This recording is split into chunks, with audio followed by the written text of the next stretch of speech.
رحیم doctor Aafia Siddiqui کی پاکستان واپسی کے حوالے سے آج مقدمے کی سماعت تھی۔ اسلام آباد ہائی کورٹ کے جسٹس سردار اعجاز اسحاق خان صاحب نے اس کی بڑی تفصیلی سماعت کی اور عرصہ دراز سے وہ اس کیس کی سماعت کرتے چلے آ رہے ہیں۔ آج کی سماعت اس مقدمے میں بہت اہمیت کی حامل ہے۔ میں یہ کہوں گا کہ آج تک جتنی پروگرس اس کیس میں ہوئی ہے اس میں آج کی سماعت میں جو مسئلے کی جڑ ہے اس پر جج صاحب نے آج ہاتھ رکھا ہے اور پورے آج عدالت میں اصل میں ہم نے 2 دن پہلے امریکی جو وکیل تھے عافیہ صدیقی صاحبہ کے ان کی ایک ڈکلیریشن ہے وہ عدالت میں فائل کی تھی۔ انہوں نے تمام ثبوتوں کے ساتھ امریکہ کی عدالتوں میں ایک پٹیشن فائل کر رہے ہیں، موشن جسے کہتے ہیں فار کمپیشنیٹ ریلیز کہ عافیہ، اس میں انہوں نے جو چیزیں جو اس کی تحقیق کے نتیجے میں جو سامنے آئیں اس میں 2 بڑی اہمیت کی حامل چیزیں تھیں۔ ایک یہ تھا کہ عافیہ صدیقی صاحبہ اور ان کے بچوں کو، چھوٹے چھوٹے معصوم بچوں کو پاکستان میں سندھ حکومت نے اور اس کے بعد ISI نے، یہ اس رپورٹ کا حصہ ہے، ڈکلیریشن کا حصہ ہے، وہ ان کو امریکن ایجنسیوں کے حوالے کیا۔ عدالت نے آج بڑے واشگاف الفاظ میں حکومت پاکستان کو deputy attorney general of Pakistan اور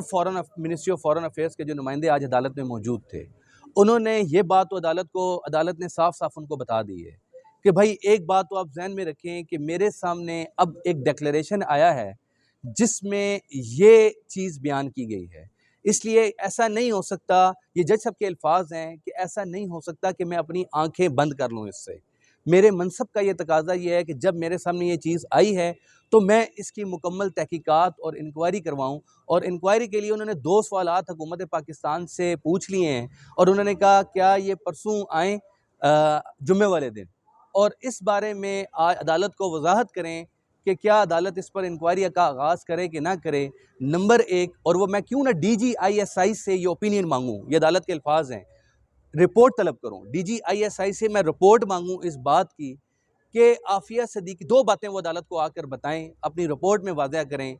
نمبر 1 یہ بات ہے، اور یہ میں جمعے والے دن یہ آرڈر کروں گا، آج انہوں نے صرف اپنی رپورٹ میں یہ چیزیں لکھوا دی ہیں آرڈر میں۔ ایک یہ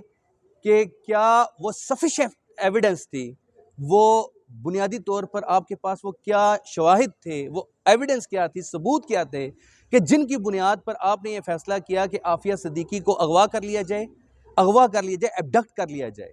اور اس کی بنیاد پر آپ نے اغوا کرنے کے بعد عافیہ صدیقی کے ساتھ ساتھ اس کے 2 بچوں کو بھی اغوا کر لیا جائے، 3 بچوں کو اس کے اغوا کر لیا جائے۔ یہ آپ نے کس ایویڈنس کی بنیاد پر ان بچوں کو اور عافیہ صدیقی صاحبہ کو اغوا کیا، وہ ایویڈنس آپ کے پاس کیا تھی؟ نمبر 1 یہ اس کے بارے میں آپ بتائیں۔ دوسری بات یہ ہے کہ اگر آپ کے پاس ایسی ایویڈنس تھی بھی، بہت بڑی ایویڈنس آپ کے پاس موجود ہو، آپ یہ بتائیے کہ کیا اس ایویڈنس کی بنیاد پر آپ کے پاس کوئی اختیار تھا،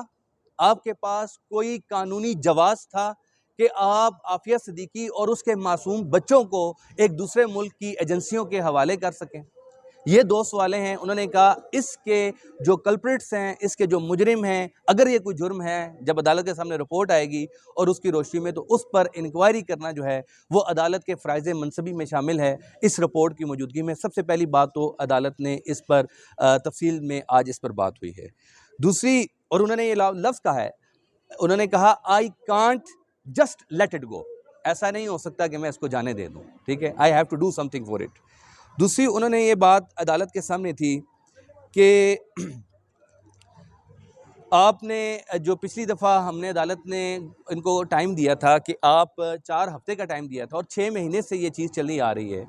کہ امریکن گورنمنٹ کے ساتھ آپ عافیہ صدیقی کی رہائی کے لیے، واپسی کے لیے، وطن واپسی کے لیے حکومت پاکستان ملٹی لیٹرل ایگریمنٹ ہیں وہ کرے گی۔ آج حکومت پاکستان نے 4 ہفتے بعد جب ٹائم ملا تھا، انہوں نے کہا تھا ہم اس پر کنکریٹ کو جواب آپ کو دیں گے اور ہر صورت یہ کر کے لے جائیں گے۔ آج حکومت پاکستان یہ جواب لے کر آئی کہ ہم امریکہ کے ساتھ بائی لیٹرل ایگریمنٹ کریں گے، یہ ہم نے فیصلہ کر لیا ہے۔